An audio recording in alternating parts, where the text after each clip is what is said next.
I'm gonna teach you how to sound like this on Bandlab. You can download this preset, link in the description. Yeah, download this preset, link in the description. Before we begin, if you like this vocal preset and want to download it, you can do so by clicking the first link in the description or the pinned comment. Without further ado, let's get started. So first things first, obviously the auto-tune, and I don't think I need to tell you that. You gotta crank it all the way up to 100%. Obviously pick the key of the song, but just having the classic in the essentials tab and 100% and you're good. On to the actual preset. The first thing we're gonna add is a noise gate, and it's very simple settings, just 1 millisecond attack, 100 millisecond release, and a threshold of around -32.6. I thought that was appropriate for my voice. Then we go into the first EQ, the EQ 3M. So I left the lows as they are, the mid, we'll get to in a second. The highs, I cranked them to 2.4 decibels.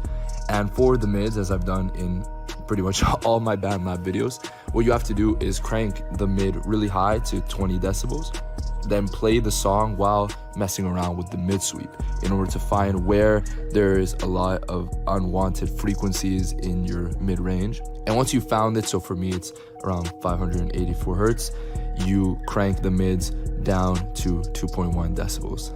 Then I added another graphic EQ where I added a bit more precision to my mix. So in 100 hertz, I dropped it to -4.4 decibels, left the 200 and 400 at 0. The 800 I boosted to 3.4, the 1.6K at 0.6 decibels, and then didn't touch anything else. If you're trying to level up your music career and want to upload your music to Spotify, Apple Music, you name it, click the second link in the description because that's going to get you 7% off of DistroKid, the best music distribution platform on the internet. It's already only 20 bucks for you to upload an unlimited amount of songs and albums, so 7% off that is even better. Again, second link in the description. Now back to the tutorial. Then I added a de-esser just to remove the harsh S sounds in your vocals.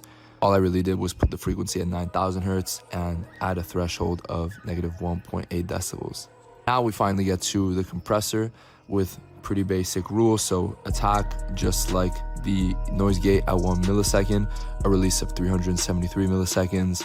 The threshold I put at 5.9, the ratio at 8:1, and I added a makeup gain of 6.1, which is gonna help raise the volume back up after we reduced a lot of the dynamics. Then we got the ping pong delay, and essentially all I did was I put a mix level of 26%. For both the left and right delay, I put them at quarter beats. I just feel like it's the most appropriate for what 𝐬𝐲 usually does. I put the feedback at 9, the cutoff at 1400, and the spread at 100 to get that maximum stereo spread. And then finally, I added a studio reverb. I put the mix level at 54%, so a considerable amount. The tone at 64 as well, and I put the size at 19%. Again, you can download this vocal preset by clicking the first link in the description or the pinned comment. If this video has been helpful, make sure to subscribe and hit the bell for more videos like this. And as always, thank you for watching.